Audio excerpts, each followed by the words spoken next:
కుప్పం ఘటనపై CM Chandrababu serious అయ్యారు. మహిళపై దాడి చేసిన వారిపై కఠిన చర్యలు తీసుకోవాలని అధికారులను సీఎం ఆదేశించారు. ఇప్పటికే ఈ ఘటనపై జిల్లా ఎస్పీతో మాట్లాడిన సీఎం అక్కడ ఏం జరిగిందో తెలుసుకున్నారు.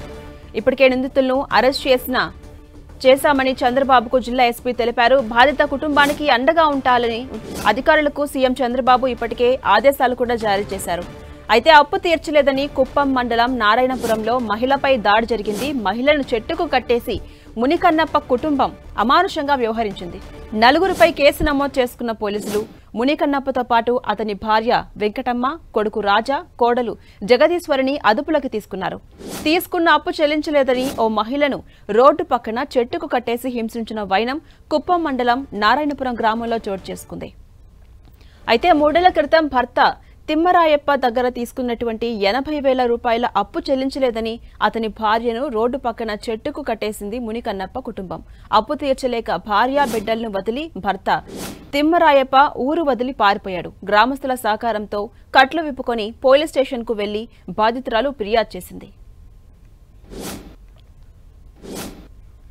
ఇదే అంశంపై మరింత సమాచారం మా ప్రతినిధి మురళి అందిస్తారు. మురళి, హరీష్, అంటే స్వయంగా ముఖ్యమంత్రి ప్రాతినిధ్యం వహిస్తున్న కుప్పంలోనే ఈ దారుణ ఘటన చోటు చేసుకుంది. తన భర్త చేసిన 80,000 రూపాయలు అప్పు చెల్లించలేదని చివరకు కనిపించిన భార్య ఏదైతే శిరీష ఉన్నారో తిమ్మరాయప్ప భార్య, ఆమెని రోడ్డు పక్కన చెట్టుకు కట్టేసి ఆమె పట్ల అత్యంత అమానుషంగా ప్రవర్తించి అంటే బచ్చి బూతులు తిడుతూ చివరకు తీవ్ర స్థాయిలో అవమానించారు. చివరకు ఆ కట్టేసిన శిరీషాను కూడా అందరూ కలిసి ఒకే కుటుంబానికి చెందిన ఎవరైతే అప్పు ఇచ్చారో వాళ్ళు ఒకే కుటుంబ నలుగురు కలిసి కట్టేసిన శిరీషను కూడా చితకబారడం జరిగింది. చివరకు పక్కనే ఉన్న నారాయణపురం గ్రామస్తులు ఘటనా స్థలానికి చేరుకుని అతి కష్టం మీద ఆ కట్లు విప్పేశారు. చివరకు తను నేరుగా పోలీస్ స్టేషన్కి వెళ్లి నిన్న రాత్రే పోలీసులకు ఫిర్యాదు చేసిన ఘటన కుప్పంలో చోటు చేసుకుంది. మొత్తంగా ఈ అమానుష ఘటన స్వయంగా ముఖ్యమంత్రి ప్రాతినిధ్యం వహిస్తున్న కుప్పంలో జరగడంతో వ్యవహారం చాలా సీరియస్ అయింది. విషయం తెలుసుకున్న స్వయంగా సీఎం చంద్రబాబు నాయుడు ఈ ఉదయమే నేరుగా జిల్లా కలెక్టర్ తోనూ ఎస్పీ ఇతర ఉన్నతాధికారులతో కూడా మాట్లాడడం జరిగింది. ఇంత ఘటనకు ఎలా అవకాశం కలిగిందంటూ కూడా ఆయన ఒకంత ఆగ్రహాన్ని వ్యక్తం చేశారు. ఎవరైతే శిరీష పైన ఇలా చెట్టు కట్టేసి చితకబాదారు వారందరిపై కూడా కఠిన చర్యలు తీసుకోవాలంటే కూడా స్వయంగా ముఖ్యమంత్రి నుంచి జిల్లా ఉన్నతాధికారులకు ఆదేశాలు అన్నాయి. మొత్తంగా ఈ ఘటన సంచలనంగా మారింది. ఎవరైతే బాధితురాలు శిరీష ప్రస్తుతం కుప్పం ఆసుపత్రిలో చికిత్స పొందుతుందో ఆమెకు స్వల్ప గాయాలయ్యాయి. ఆ ప్రస్తుతం చికిత్స పొందుతుంది. నిజానికి ఆ భర్త దాదాపు 3 ఏళ్ల క్రితం 80,000 రూపాయల అప్పు మున్రామయ్య దగ్గర తీసుకోవడం జరిగింది.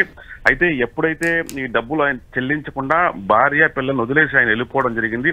ఈ నేపథ్యంలో ఈ అప్పు కోసం అంటే ఇచ్చిన అప్పు కోసం చాలా సార్లు వాళ్ళు ప్రయత్నించినప్పటికీ కుదరలేదు. చివరకు కనిపించిన వాళ్ళ భార్య ఎవరైతే అప్పు తీసుకున్నారో తిమ్మరాయప్ప వాళ్ళ అతని భార్య కనపడడంతో చివరకు అప్పు ఇచ్చిన మునికన్నప్ప, అతని భార్య వెంకటమ్మ, కొడుకు రాజా, కోడలు జగదీశ్వరి ఈ నలుగురు కూడా శిరీషాను చెట్టు కట్టేసి అత్యంత అమానుషంగా ప్రవర్తించి అప్పు ఎగ్గొట్టిన కుటుంబం అంటూ తీవ్ర స్థాయిలో అవమానించారు. ఈ ఘటన మొత్తంగా సంచలనంగా మారింది. ప్రస్తుతం వీళ్ళ నలుగురిని కూడా వారిపై కేసు నమోదు చేసి ప్రస్తుతం వాళ్ళంతా కూడా అరెస్ట్ చేసి పోలీసులు అదుపులో ఉన్నారు.